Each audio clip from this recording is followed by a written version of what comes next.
I worked for Lazar about a year. I ran their service department and picked up ferried airplanes in and out of the Bay Area. And I've worked on Moonies for probably 15 years. I've flown them, overseas and back and forth to South America for mission work, and they're extremely efficient. We could go about 10 hours in a Mooney, pull it back to 7.5 gallons an hour, and cruise at about 100 in a J model with long range fuel, and we would go like from Florida to Puerto Rico nonstop, and then Puerto Rico, Guyana nonstop. So they're amazingly efficient airplanes, if your bladder can hold out. This aircraft was actually purchased by Beechcraft from Mooney to study why Moonies were so efficient. Back in the 60s, they were astounded at the numbers that they were getting, and so if you look at, I have the registration records, and they bought it to try to sort of reverse engineer and get some ideas, because they just couldn't figure out what the magic was. And so the first owners was actually through the Beechcraft company. I'm sure it was through an individual.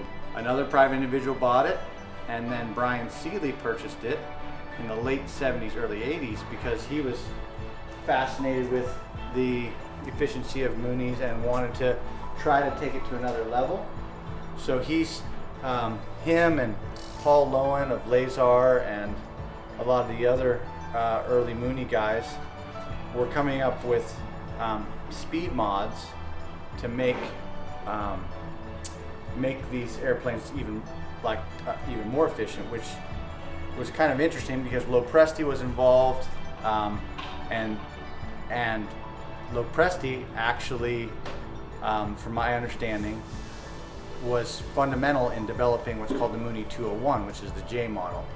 That came out in the 70s, but this was the predecessor. These, what they call short body Moonies, were the beginning of that era. And then Paul Lowen at Lazar and some of these other guys came up with some ways to clean up the airplane aerodynamically and get even more speed and efficiency out of the airplanes. So when Brian Seeley applied for a grant through the federal government and formed an EAA chapter, or was involved with an EAA chapter, and it's called the CAFE Foundation, and their whole purpose was to promote efficiency in general aviation. They came up with this competition called the CAFE 400, and it was a 3-leg race. And so you would start out, and they would weigh your airplane, and part of the money that they were able to use from the grant gave them the equipment. They had a set of scales. They still have a set of scales that they use for this type of testing. And they had a barograph, which is an instrument that they could hook to any aircraft. It would set a benchmark, or it would level the playing field for everybody, so everybody was using the same test equipment on their airplanes, so that when they did this race, they could tell exactly what they were doing on each leg.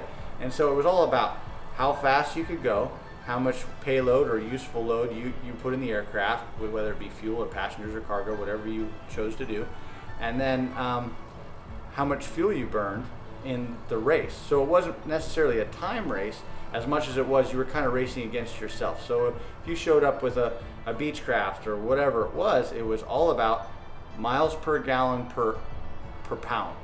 And this was kind of the flagship, is my understanding, because they had done lots of mods to this airplane in the R&D category. So many of the mods on here are STC approved now for current certified aircraft. So that's a little bit about the history. I became the owner when CAFE decided they were going to move on to electric aircraft, and those of us that really like these airplanes didn't want to see it chopped up and made into an electric airplane. So this is sort of a neat history that this airplane was a part of that, but CAFE has gone on to do some great things with electric airplanes, and that's great. But we kind of wanted to preserve this airplane as what it has done and is continuing to do. We're in the process of removing the things that aren't certified. It's currently an experimental exhibition category, and which means you go to shows and you show off, okay, this mod, or this is why this airplane's special and different and is a good idea. And then some of the other things about makes this airplane special. So you noticed a longer cowl, we call this an annular inlet or a smiley cowl, where it's got the kind of the turban look on the front of it.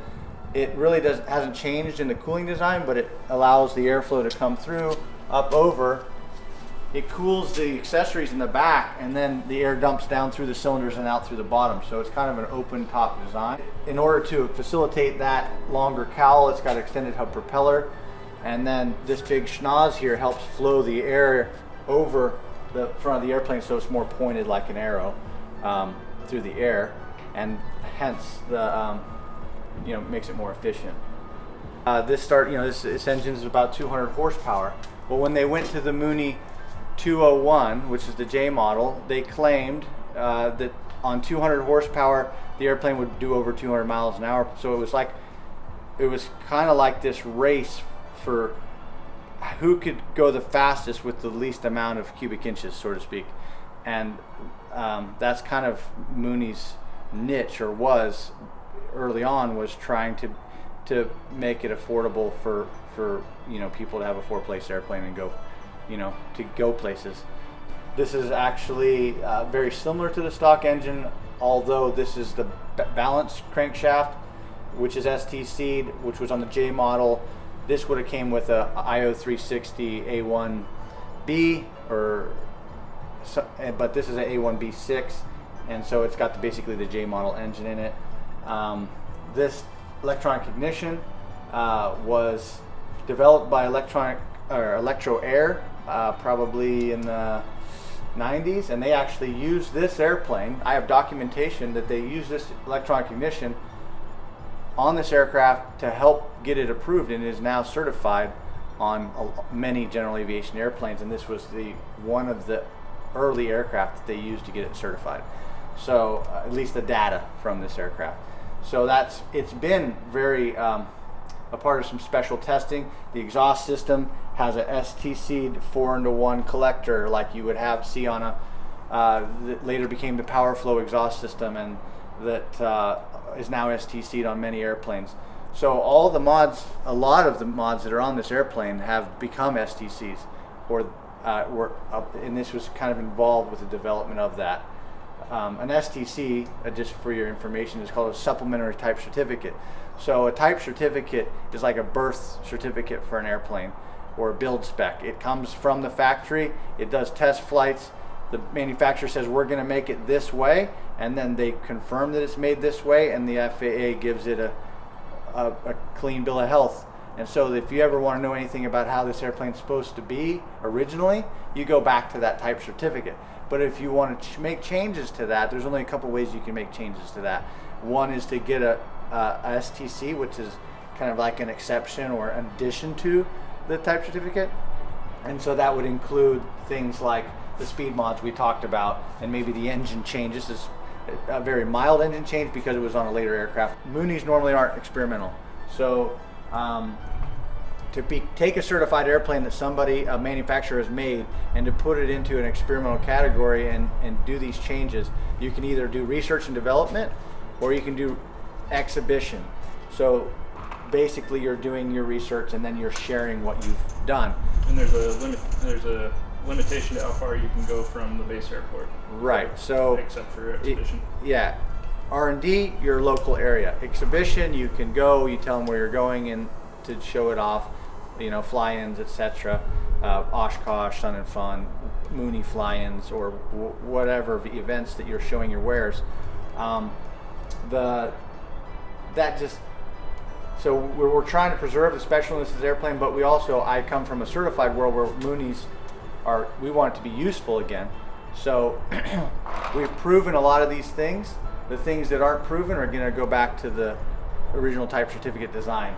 So the cowling, what makes this airplane special, the cowling, the spinner, the engine and prop combination, those have all been proven, and so that's all good. But trying to think of something that's like you said, we're removing electronic ignition. You'll notice that the stall vane is what we call the lift detector. On most Moonies, there's a little lift detector that goes right here, and it's a tab that sticks out. And when the airflow starts to back, instead of going over the wing, if it starts to go under the wing, you'll have a light or a buzzer give you a warning. Well, this airplane doesn't have that because that's going to ruin our airfoil, right? That's kind of a joke, but it's just every little thing. You would not believe the degree. Like even the pitot tube. So the pitot tube was relocated through the leading edge because before, let's say on other Moonies, it used to hang down here and stick out, and that creates drag. Whereas if you look at like your military aircraft, the pitot tube's sticking out through the leading edge, so it's least amount of resistance. To go back to certified, we have to either move this back or get this approved. We have to put this stall vane back in here because in the type certificate there's a list of things you have to have, and one of them is a lift detector. So we'll just remove the little bit of Bondo, put it back in there, and put the 4 screws. It's actually over here. I'm sorry, I keep pointing the wrong spot. So these 4 screws would put the lift detector back in this place. And right now they have a little hole in here, and you've probably heard some people have talked about angle of attack indicators. So this airplane is like a fighter jet in only one way. It has an angle of attack indicator. So you can fly this airplane and just watch. They say call the ball. They watch the angle at which the airplane's landing at, and when it's in the green, you can touch down. So it's a different way of flying. Some people say once you learn it, it's better because the conditions. It doesn't matter what the conditions is. The angle of attack is always going to tell you when it's safe to land. Anyways, that's a mute point argument for another time, but we're going to remove the angle of attack, put the lift detector in there just because that's what the FAA wants. If we tried to go away from that, then we have to get this approved, and that's an act of Congress to try to omit important things like a lift detector.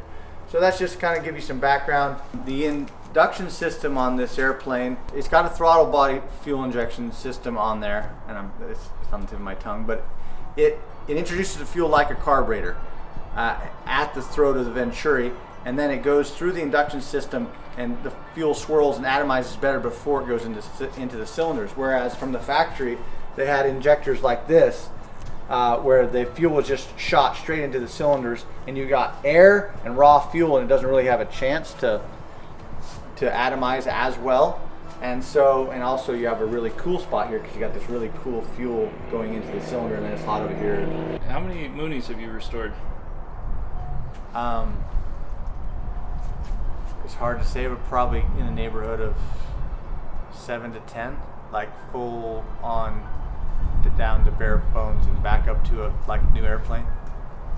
But what number is mine? Probably 7 or 8. Yeah. So yours is a 62, and I did a 65 C model for a mission organization that we actually were hoping to fly back and forth to South America because it was so efficient to do maintenance with. I've done a couple J models, and obviously this airplane we've done extensive work on, and we've not only done Moonies, but we've done many other aircraft, Cessna 206s and 182s, and we just really have a passion for restoring something that has a lot of potential to be a great airplane for somebody that's economical, as opposed to, you can't buy anymore 170Bs or even 206Gs or M20Es or all these airplanes, and there's fewer and fewer of them out there, and they're hard to find. But if you have the passion and the ability, it's worth it. If you notice, the value of general aviation airplanes is just going crazy right now. I mean, a 172 M model, I've owned at least one of those. They're $35,000 to $55,000 airplane. Until recently, they've almost doubled in price.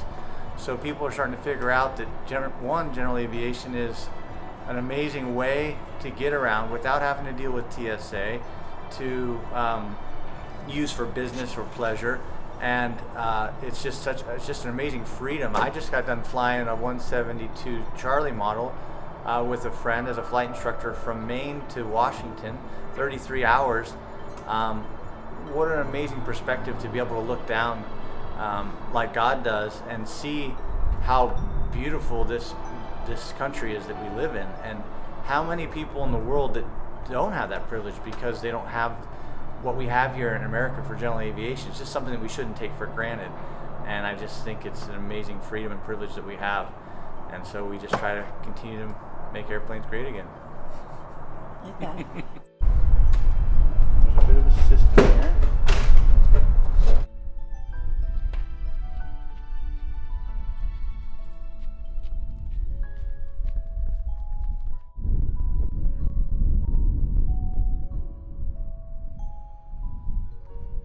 Later put on the 231 and 252 airplanes, and even some of the later J models. So they Lazar came up with an STC to add these wingtips, because typically it's just a straight end rib here. So it cleans up aerodynamically the navigation lights and the strobes by putting them inside this lens, so they're not out there creating drag, and it helps with the vortex wingtip vortices that come off of here. It kind of makes them so that they're, yeah, it makes the ailerons more effective, and especially in slow flight. They put little gap seals here between, that's a mod that Lazar did, and I think some of the later Mooneys where they cover up this gap in here so that when the air comes over here, it comes over here smoothly. Usually you have like a rough surface here, so when you're stepping onto the airplane you have traction, but they didn't want to have that friction from that. They smoothed the door handle doesn't stick out. That's a kind of a later Mooney thing, and they flushed the key lock there. They actually removed one of the cabin, blocked off one of the cabin beds. They didn't feel like they needed two, so they only have one. They flushed this lock and this door handle. I want to say that's original. The handhold that you grab a hold of to step up onto the wing is gone. The step that would normally be here, that retracts and extends, is gone. There's little fairings over each of the flap hinges with a flying tail that pivots, and so this fairing's added as well in here and here to clean up aerodynamically here, so there's not drag created there by the gap between these two, because this tail trims, the whole tail moves like kind of like a modern jet would. And then back here there's actually a fairing that this directs the air over the flow of the rudder bell crank there, so that it doesn't have drag from this push-pull tube sticking out. This is called a Butler tail, and it helps fair the wind across here, and also there's some antennas inside here because this is fiberglass. They went to some really great lengths to try to clean up, like I said, they even took the wing tie downs off the wing. They put a NACA duct over here to pick up air, and then that air scoop shoots air into the cabin. Instead of having the little hood that pops up here and creates drag, the air that goes by here they call it a NACA duct. It was I think a NASA engineer that designed it, and it actually allows you to pick up air without creating drag, or reduced drag. Again, the antennas were removed and placed in the tail and the wing tips and underneath the belly.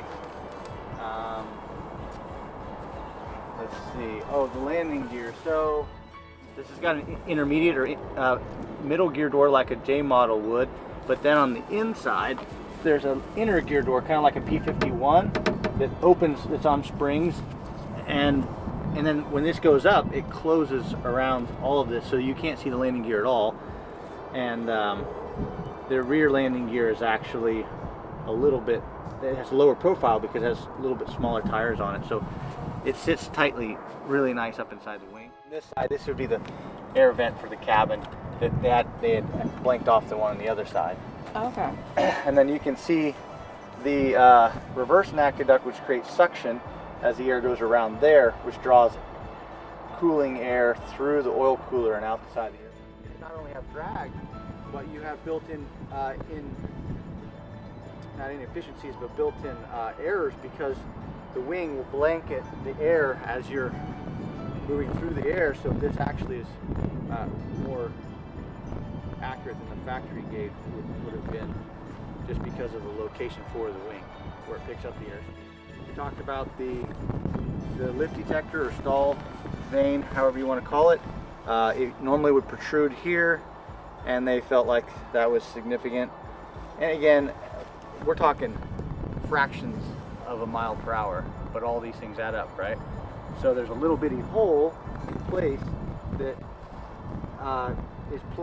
was plumbed into the cockpit and had an angle of attack indicator.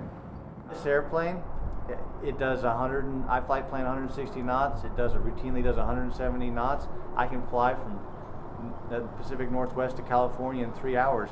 Try to do that. Try to go to Portland, go through security, get in an airplane, and fly down to LA or somewhere, and then try to get your baggage, and then get a rental car, and then once people work out that, it's so much more fun to go yourself.